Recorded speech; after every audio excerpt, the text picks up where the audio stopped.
মানুষেরা আছেন ধর্মগ্রন্থ আমরা পড়ি, কেন পড়ি? আমরা বাস্তব জীবনে অ্যাপ্লাই করার জন্য।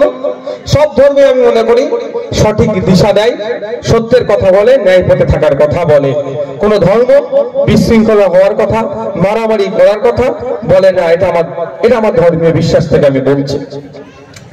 আমাদের প্রত্যেকের বাড়িতে যে যে ধর্মেরই হোক না কেন ধর্মগ্রন্থ আছে, আমরা সেটাকে অধ্যয়ন করি। আমি অনুরোধ করব যারা ধর্মগ্রন্থ রেখেছেন বা রাখেন না তাদের ব্যক্তিগত ব্যাপার, কিন্তু সাথে সাথে আমি এটা আপনাদের একটা অনুরোধ করছি, আমাদের বাড়িতে একটা করে সংবিধান রাখুন। সেখানে অধিকারের কথা উল্লেখ আছে। একটু আগে কান নিয়ে চলে যাচ্ছে, কাগের দিকে না তাকিয়ে নিজের কানটার দিকে একটু তাকান। 2019 সালে সিএএ করবে, ভোট লুট হয়েছে। 2021-এ সিএএ করবে, ভোট লুট হয়েছে। 2024-এ আবার সিএএ করবে, ভোট লুট হয়েছে। লুট হবার প্রস্তুতি নিচ্ছে। দিনের শেষে কে হচ্ছে? কে জাহাজে মন্ত্রী হয়ে যাচ্ছে, তো কে বড় মিনিস্টার হয়ে যাচ্ছে, কেউ এমএলএ হয়ে যাচ্ছে, তো কেউ এমপি হয়ে যাচ্ছে। শুধু সিএএ কাউকে ভয় দেখিয়ে ভোট নিয়ে কেউ এমপি হচ্ছে, আর সিএএ পক্ষে কথা বলে কেউ বিধায়ক হয়ে যাচ্ছে। কিন্তু চটে বসা মানুষ ক্রমশ তলনিতে চলে যাচ্ছে। আমি একটা কথা জোর গলায় এখানে বলে যাচ্ছি, জোর গলায় বলে যাচ্ছি, সিএএটা হচ্ছে একটা ভোট ধরা কল। আপনার ইঁদুর ধরা কল তো অনেকের বাড়িতে আছে না? অনেকের ইঁদুর ধরা কল দেখেছেন তো? ওর মধ্যে খাবার টাবার কিছু দিয়ে রাখে, ইঁদুর ঢুকে যায়, খাবারটা খাওয়ার লোভে আটকা পড়ে যায়। একদম সিএএটা হচ্ছে না ভোট ধরা কল। তৃণমূল তারও মতো ব্যবহার করছে, বিজেপির মতো ব্যবহার করছে। মধ্যখান থেকে মানুষ বঞ্চিত হচ্ছে অধিকার থেকে। ওই 2024-এ লোকসভা নির্বাচন আসছে, দেখবেন সিএএর কথা খুব হবে। ভোট মিটে যাবে, আবার ঠান্ডা করে চলে যাবে। 2019-এর কথা ভুলে যায়নি। অমিত শাহজি পশ্চিমবাংলায় এসে না সিএএর কথা অনেক বলেছিলেন। লোকসভা নির্বাচন 2019 শেষ হলো, সব ভুলে গেল। 2021-এ ভোটের সময় যোগীজি থেকে শুরু করে, অমিত শাহজি থেকে শুরু করে বিজেপির বড় বড় দিল্লির নেতারা এসে বাংলায় কি বললো? সিএএ করবো, সিএএ করবো। আর মমতা ব্যানার্জি, অভিষেক ব্যানার্জি, তার দলের সাঙ্গপাঙ্গরা সিএএ কে আটকাবো, আটকাবো। ওরা বলছে করবো, এরা বলছে আটকাবো।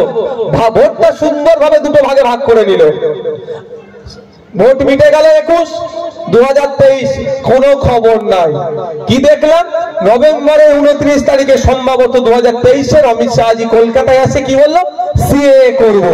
মানে আমি বুঝতে বললাম ভোট আসছে। একটা সময় ছিল রাস্তা সারাই হলে, রাস্তায় মেরামত হলে আমরা বলতাম কি এবার ভোট আসছে। পিজের গন্ধ নাকে আসলে এবার ভোট আসছে। এখন আর পিজের গন্ধ নয়, এখন সিএএর কথা কানে আসলেই মনে পড়ে যাচ্ছে তাহলে এবার ভোট আসতে চলেছে। আর তো ইস্যু নয়, আর তো ইস্যু কি আছে? আজকে বলছে মতুয়া ভাইদেরকে নাগরিকত্ব দেবে। আমি জাস্ট একটা কথা এখানে রাখতে চাই মতুয়া ভাইদের উদ্দেশ্যে, মতুয়া ভাইরা কি আমাদের নাগরিক নয় দেশের? তারা কি নাগরিক নয়? আবার কি নাগরিকত্ব দেবে?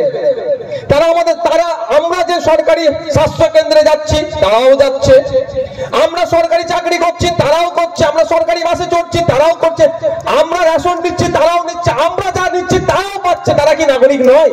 আবার নাগরিকত্ব দিবেন? বোকা বানানো হচ্ছে। মতুয়া ভাইদের উদ্দেশ্যে বলবো, একটু চোখ কান খুলে রাখুন। শুধু ভোটের জন্য নাগরিকত্বের জিগির তুলছে, ভোট মিটে যাচ্ছে, আবার বোকা বানাচ্ছে। সময় এসেছে, কি মতুয়া, কি আদিবাসী, কি দলিত, কি মুসলিম, কি নাগরিক, প্রত্যেক নাগরিককে বলবো আসুন অধিকারের নিরিখে ভোট হোক। অধিকার কোথায় আছে? আর সংবিধানে লিপিবদ্ধ আছে, সংবিধানটাকে পড়ুন।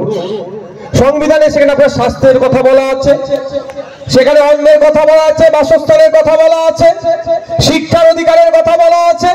আমি অনুরোধ করবো আপনাদেরকে সংবিধানটা পড়ুন আপনারা, তাহলে বুঝতে পারবেন অধিকার কিভাবে আছে। আর অন্যথায় কাগে কান নিয়ে চলে গেছে, কাগের দিকে তাকাচ্ছেন, কানে কানি আছে কিন্তু কাগের দিকে তাকাচ্ছেন। এইভাবে 75 বছর বোকা বানিয়েছে। সময় এসেছে সংবিধান সম্পর্কে সচেতন হন, সংবিধানকে অধ্যয়ন করুন, অধিকার সম্পর্কে আপনি জানতে পারবেন।